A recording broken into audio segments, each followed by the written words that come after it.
নমস্কার, সুভদ্রা রান্নাঘরে আমার সকল দর্শক বন্ধুকে জানাই স্বাগত। আজকে আমি দেখো হাঁসের ডিম, এগুলো হাঁসের ডিম নিয়ে এসেছি। একটা হাঁসের ডিমের দিয়ে কী রেসিপি বানাবো তোমাদের সাথে আমি সেটা শেয়ার করবো। তোমরা আমার সাথে দেখো, আমি ডিমগুলো সিদ্ধ করে ছাড়িয়ে রেডি করে নিয়ে আসছি।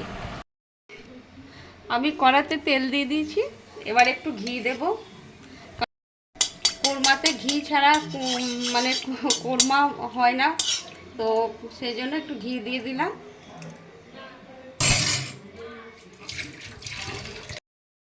এবার আমি বেরেস্তা করে নেব, তার জন্যে পেঁয়াজটা দিয়ে দিলাম তেল আর ঘিয়ের উপরে। দেখো ভালো করে ভেজে নেব।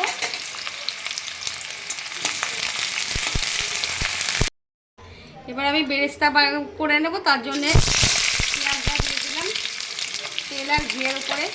দেখো ভালো করে ভেজে নেব।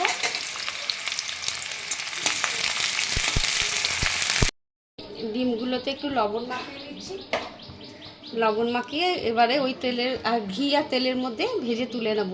আমি ডিমগুলো দেখো সব কেটে দিয়েছি, ছুরি দিয়ে দিয়ে সব কেটে কেটে।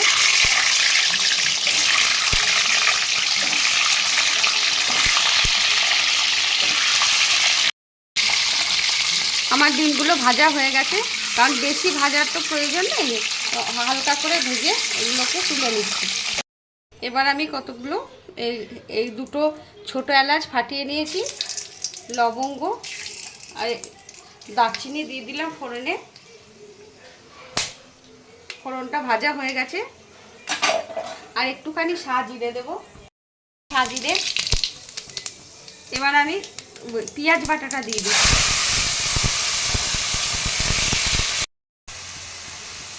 এবার আমি আদা রসুন বাটা দিয়ে দিচ্ছি একটু।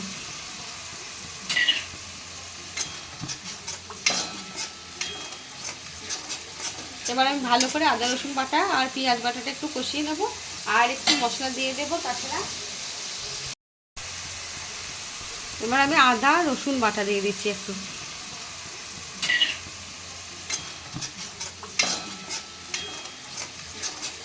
এবার আমি ভালো করে আদা রসুন বাটা আর পেঁয়াজ বাটাটা একটু কষিয়ে নেব, আর একটু মশলা দিয়ে দেবো তাছাড়া দিচ্ছি, আর একটু জিরের গুঁড়ো দিয়ে দিলাম।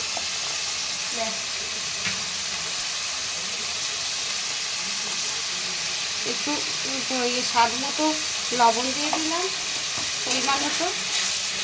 এবার আমি একটু ভালো করে কষিয়ে নেব। এগুলো বেটে নিয়ে আসছি। আমি একটু টক দই দিয়ে দিচ্ছি, ভালো করে ফেটিয়ে নিয়েছি। টক দইটা দিয়ে একটু ভালো করে কষিয়ে নেব।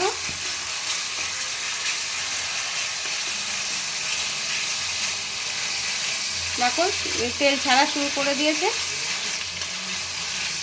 আমি কিন্তু হলুদ দেবো না, কোরমাতে হলুদ দেয় না, একটু সাদা হবে এটা কালারটা।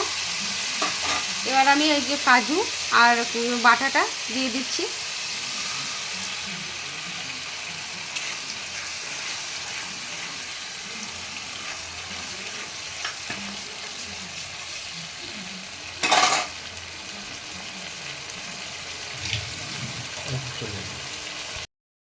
আমি স্বাদ মতো একটু চিনি দিয়ে দিচ্ছি।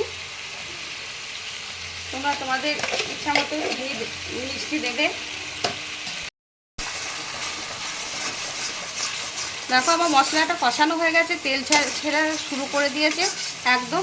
এবারে আমি ডিমগুলো দিয়ে দেবো। তার আগে একটু কাঁচা পাকা লঙ্কা চিড়ে রেখেছি, দিয়ে দিলাম।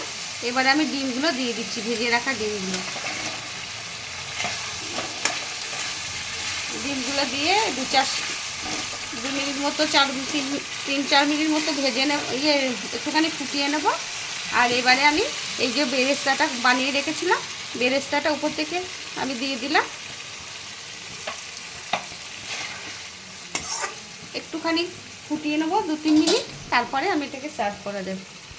একটু ক্রিম দিয়ে দিচ্ছি, ক্রিমটা দেবো বলে ভুলে গেছিলাম। যাই হোক, এবারে আমি ক্রিমটা দিয়ে দিলাম। আর আমার কিচ্ছু দেওয়ার নেই, রেডি। এবার আমি গ্যাসটা অফ করে দিচ্ছি।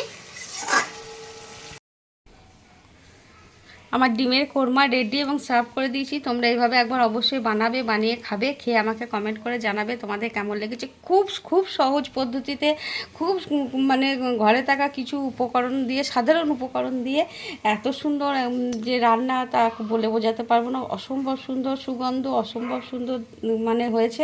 এটা তো রুটি, নান, পরোটা, রাইস, পোলাওর সাথে খুবই ভালো যাবে। যাই হোক, তোমরা সবাই ভালো থেকো, সুস্থ থেকো।